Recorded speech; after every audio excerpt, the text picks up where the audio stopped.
I remember the exact moment we discovered humans. I was a junior signal analyst at the Meridian Observatory, still learning to control my chromatophores to display the proper professional patterns. My mentor, senior analyst Narg, had been teaching me the art of distinguishing meaningful patterns from the cosmic background noise that fills our galaxy. That's when we heard them. They weren't trying to be heard, not really.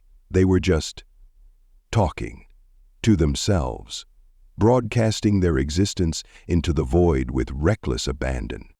"Listen to this chaos," Narg said, her skin rippling with fascination patterns. "No encryption, no signal discipline, just raw information sprayed across the electromagnetic spectrum. The humans were transmitting everything, their entertainment, their news, their personal communications. Most species, when they develop radio technology, are cautious. They remember the predators that hunted their ancestors and instinctively try to stay hidden. But humans? They shouted into the darkness as if daring it to shout back. The Galactic Council was dismissive when we reported our findings. I still have the official response archived in my personal memory crystal. The species designated humans displays concerning levels of technological recklessness, their biological limitations, single redundancy, cardiovascular system, limited temperature tolerance, high water requirements, suggest they will require at minimum 300 cycles to achieve viable space travel. Recommendation: passive observation only. End footnote. Oh, how wrong they were. Humans achieved their first faster-than-light jump less than 50 cycles later. I was there for that moment too, but by then I was the senior analyst. I watched through our long-range sensors as they torched their way through the fabric of space-time with a drive system that, by all our mathematical models, should have torn their ship apart. The humans called their first FTL vessel Impossible Dream. We thought it was just a poetic name. We didn't realize it was a declaration of intent. My grand sponsor had told me stories of the ancient prophecies, tales of warm-blooded giants who would emerge from a water world to reshape the galaxy. Like most modern niche, I had dismissed these as pre-scientific folklore. But watching that human ship punch through the light barrier with technology that defied our understanding of physics, I felt my ancestors' wisdom ripple through my chromatophores. The Galactic Council had made their judgment based on biology, physics, and mathematics. They forgot to account for human audacity. They looked at human limitations and saw weakness. They should have seen what the humans saw: challenges to be overcome. The ITT director went back to her apartment and fell into bed. While our species had carefully measured our progress against known physical laws, humans treated the universe's constants as suggestions. While we waited for technologies to mature, they strapped themselves to prototype engines and hoped for the best. While we sought to understand the cosmos, they sought to master it. That first FTL jump wasn't just a technological achievement, it was a statement. Here was a species that would not be bound by the words impossible. I remember turning to my junior analysts that day, watching their chromatophores shift through patterns of awe and disbelief, and saying something that would later become famous in niche historical records. "Watch closely, young one. We are no longer observing history, we are observing destiny." Looking back now, as humanity's most devoted allies, I realize we NEETs were the only ones who truly saw humans clearly from the beginning. We recognized something of ourselves in them, not in their biology or technology, but in their spirit. Like us, they understood that the greatest power in the universe isn't strength or intelligence, it's determination. The day humans emerged from their cradle world, they didn't know they were destined to conquer the galaxy. They simply refused to accept any other outcome. "I must take the extension ladder," I said. And that, as we would all soon learn, made all the difference.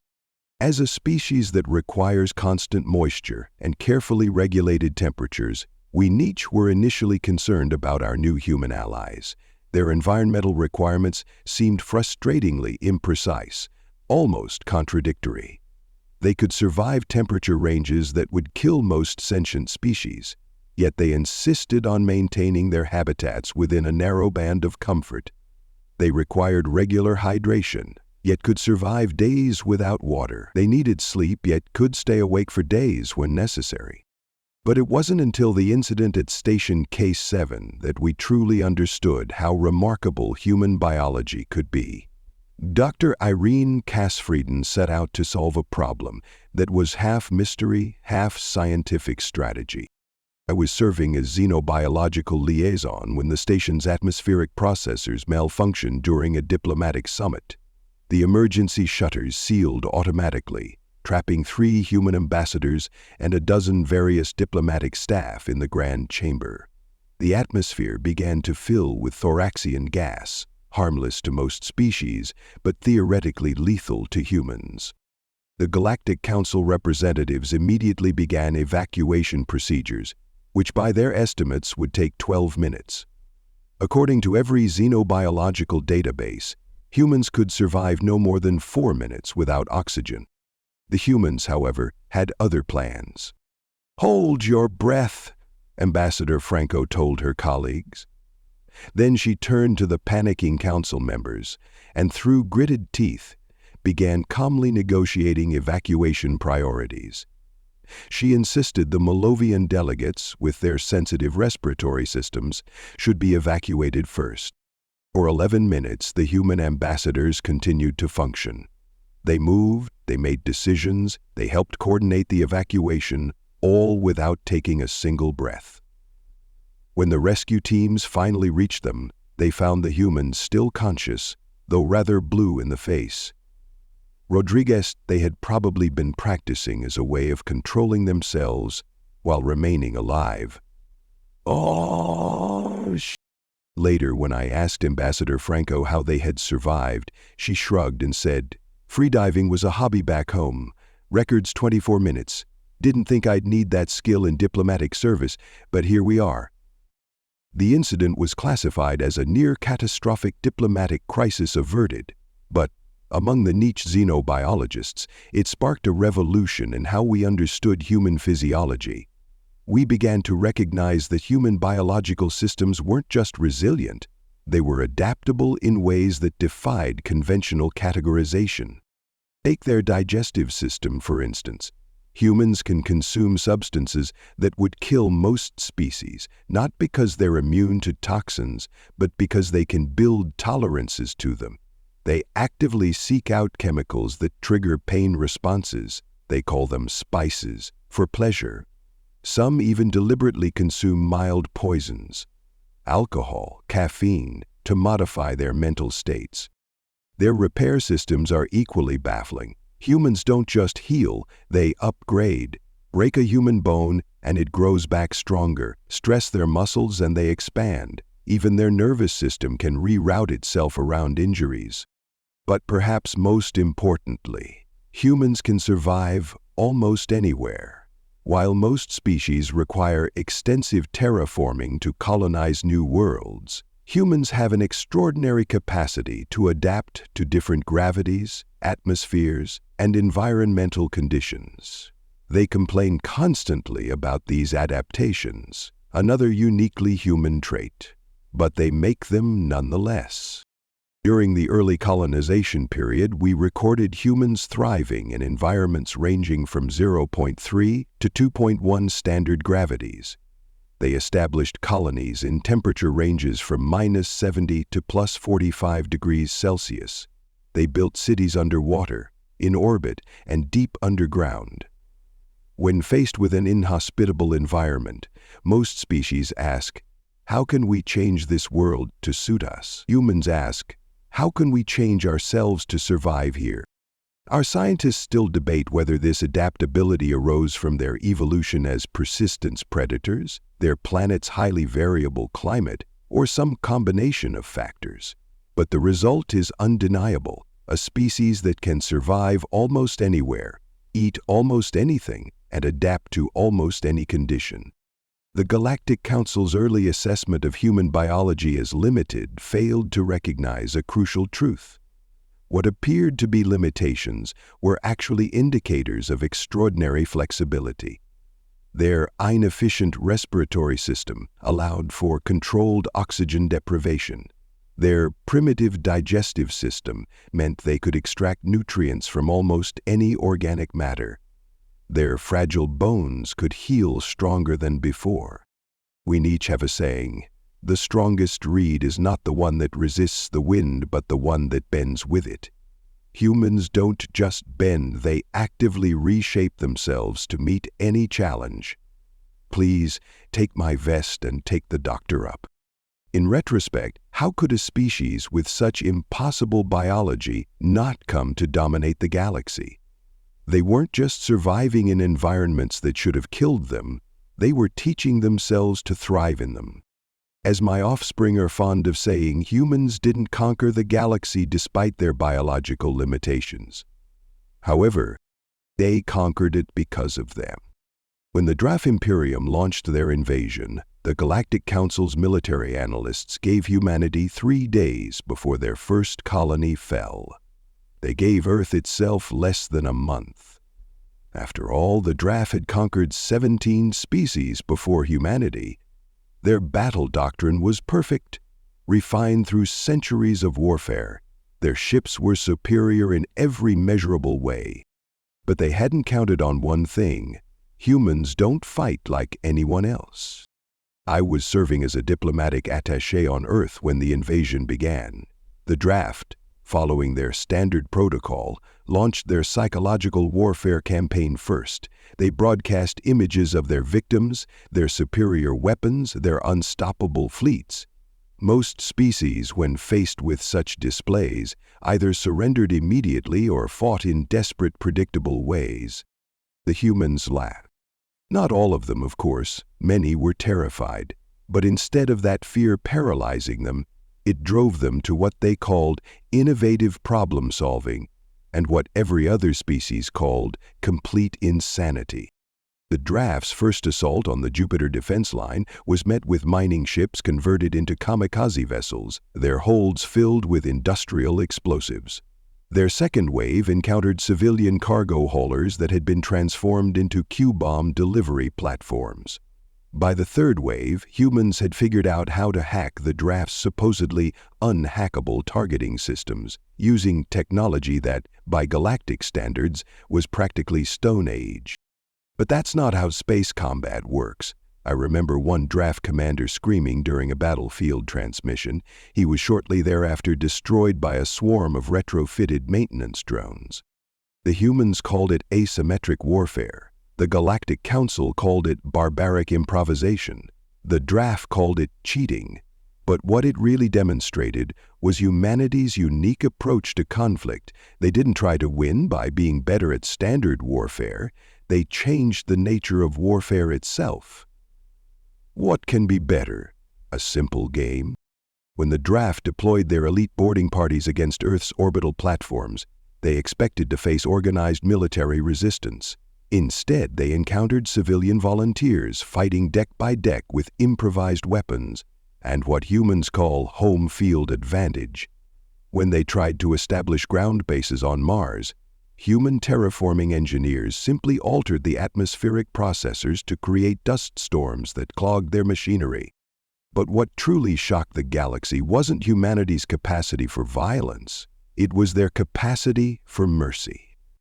After each victory, humans offered their defeated enemies medical care, food, and shelter. They treated prisoners not as conquered foes, but as potential allies. When they discovered that the average Draft soldier was fighting under a form of genetic compulsion, human scientists worked to develop a cure rather than exploit the weakness. We Nietzsche were particularly moved by an incident at the Battle of Ganymede. A human destroyer had cornered a damaged Draft vessel carrying both military personnel and their egg clutches. Standard doctrine called for the ship's destruction. Instead, The human captain offered to evacuate the eggs first, even though it gave the draft time to repair their weapons. "They're children," the captain said when questioned later. "Enemy or not, they're children." The draft ship surrendered instead of firing.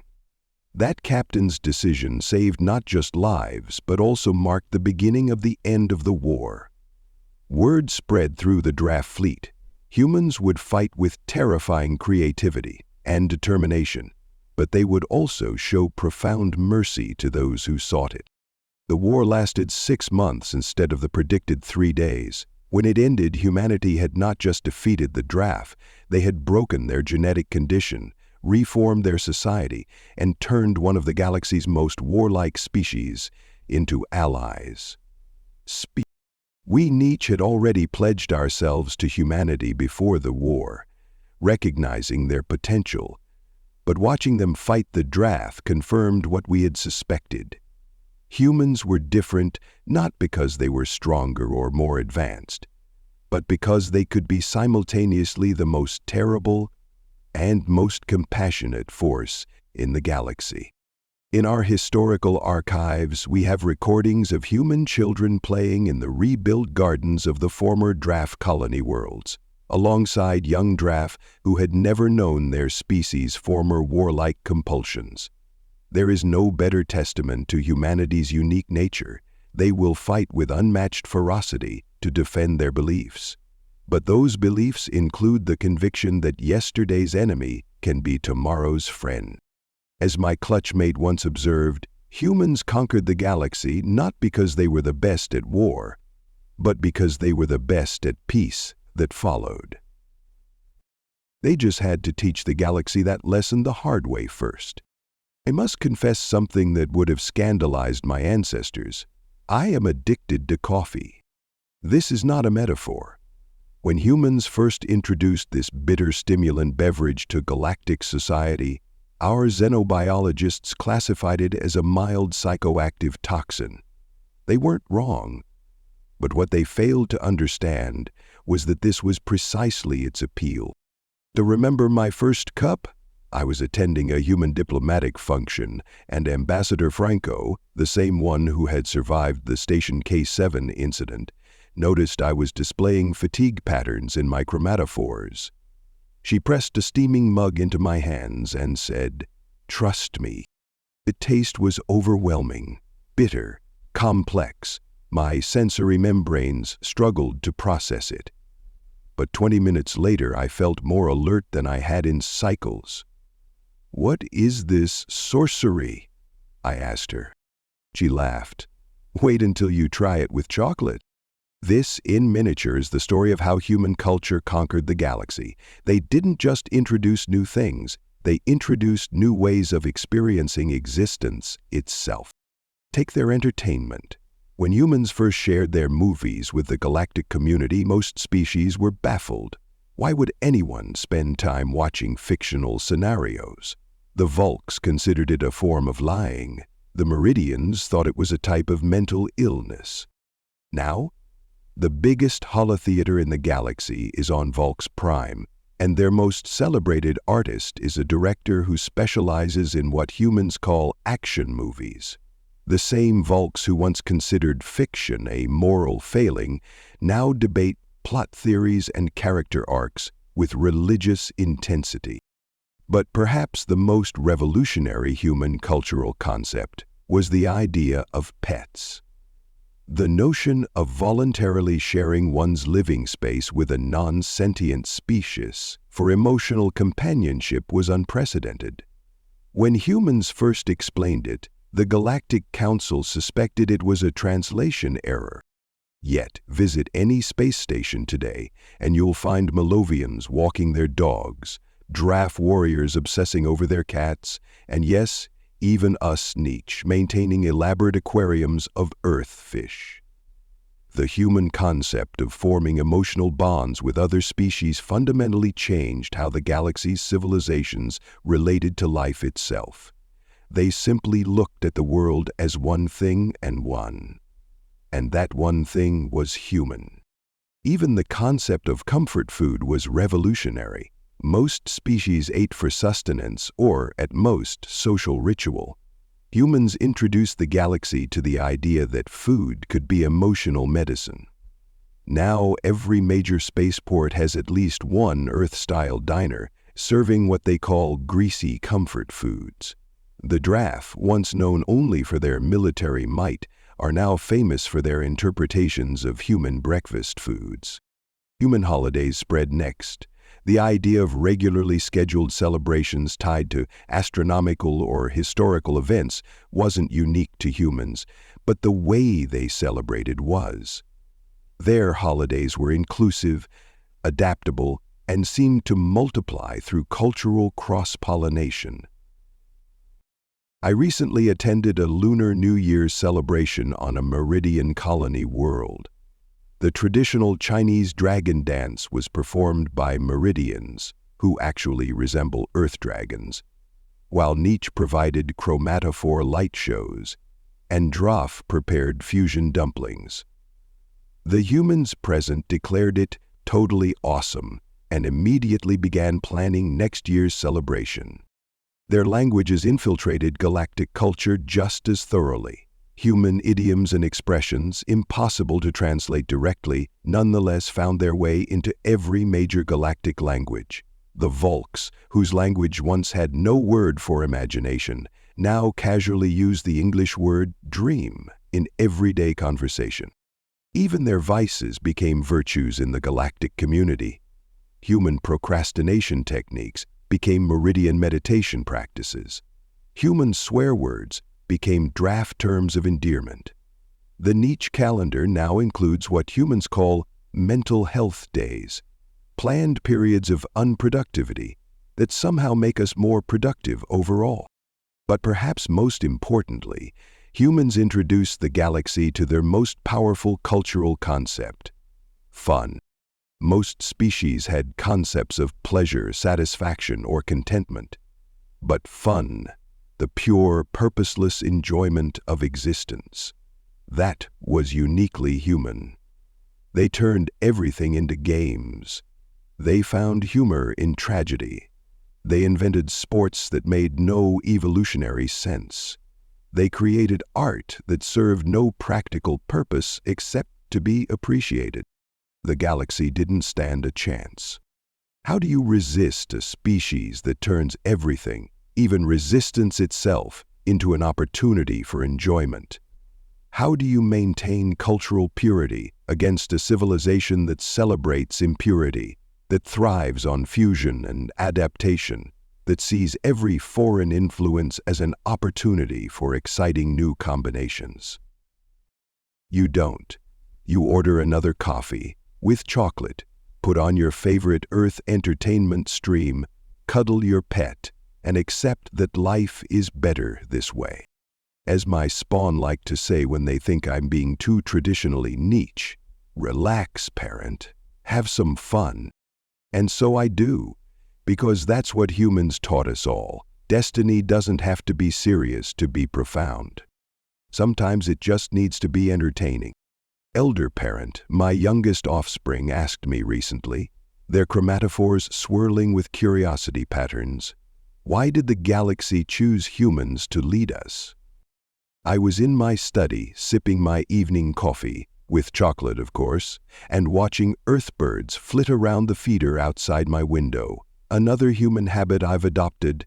The question made me smile, because it contained its own misunderstanding. Little one, I replied, the galaxy didn't choose humans. Humans chose themselves, and the galaxy simply couldn't resist. Fortunately, the galaxy turned out to be safe. My offspring's skin rippled with confusion. But the ancient prophecies. Yes, the prophecies. I adjusted my position on my human-designed ergonomic chair, another brilliant innovation. Tell me, what do you know about Earth's oceans? They're huge and dangerous. The little one's chromatophores flashed with excitement. Full of creatures that would eat a Nietzsche in one bite. Indeed. And what about Earth's land? It has everything. Frozen wastes, burning deserts, mountains that touch the sky, forests that never end. Exactly, I said. Now, what kind of species would such a world produce? My offspring thought for a moment, their colors shifting through contemplative patterns. A species that could survive anything? I interrupted. Better, I said, a species that would try anything. And that, really, is the key to understanding humanity's rise. Every trait that made them galactic leaders was born from their homeworld's endless variety. Their biological adaptability, forged in Earth's countless environments. Their tactical improvisation, learned from surviving Earth's deadliest predators. Their cultural flexibility, developed across thousands of different human societies. Even their contradictions make sense when you understand their origins. They are warlike, but yearn for peace, because their world taught them both competition and cooperation. They are fiercely individual, yet deeply social, because survival on Earth required both self-reliance and community. They are simultaneously the galaxy's most serious scientists and its silliest entertainers, because their world demanded both innovation and stress relief. The Galactic Council's early reports dismissed humans as inconsistent and paradoxical. What they failed to understand was that these weren't weaknesses. They were humanity's greatest strengths. Most species evolved to fill a specific niche. Humans evolved to fill any niche they encountered. Where we saw limitations, they saw challenges. Where we sought stability, they sought opportunity. Where we built walls between categories, they built bridges. Take their approach to galactic governance. When humans gained prominence in the Galactic Council, they didn't impose Earth's systems on everyone. Instead, they created what they called a hybrid approach, taking the best elements from every species' governmental traditions. They even incorporated some draft military protocols into peacekeeping operations, much to everyone's surprise. Their diplomatic corps reflects this perfectly. Human ambassadors are trained to adapt not just to alien customs, but to alien thought patterns. They can debate philosophy with the Meridians, exchange warrior poetry with the Dresh, and engage in chromatic emotional displays with us niche. They don't just learn our ways, they genuinely enjoy them. This adaptability extends to their problem solving. When faced with a crisis, humans don't just apply their own solutions. They mix and match approaches from across the galaxy.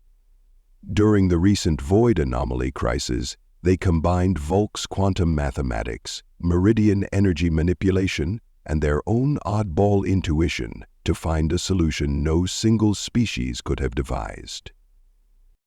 But perhaps their greatest strength is their ability to change without losing themselves.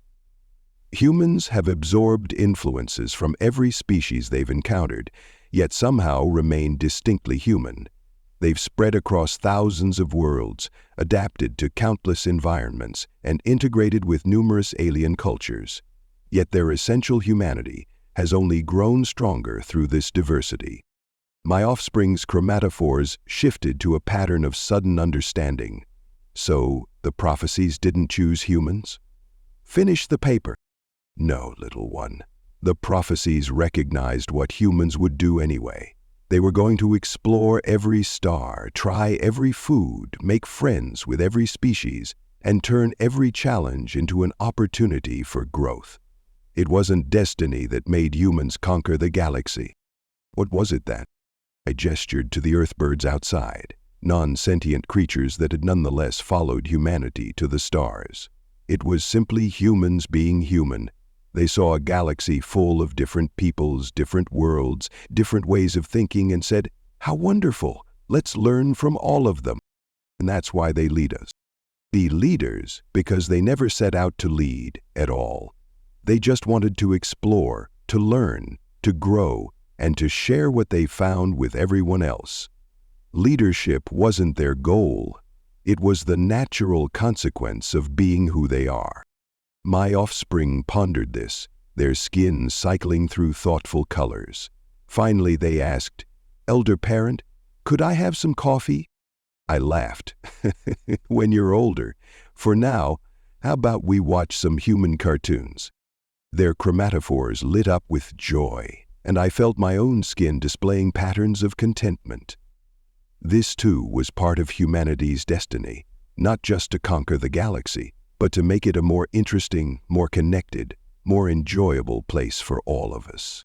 As I settled in to watch animated entertainment with my offspring, I thought about how fitting it was that humanity's greatest conquest wasn't achieved through force or fear, but through coffee and cartoons, through curiosity and kindness, through their endless ability to adapt while helping others do the same. The humans didn't just conquer the galaxy, they taught it how to thrive. And that, ultimately, was why they were destined to lead us all along. Thank you so much for listening to this story. I hope you enjoyed it a lot. If you did, please be sure to give it a like. Feel free to comment and share this story too. It helps the channel grow. Let's make this channel huge together.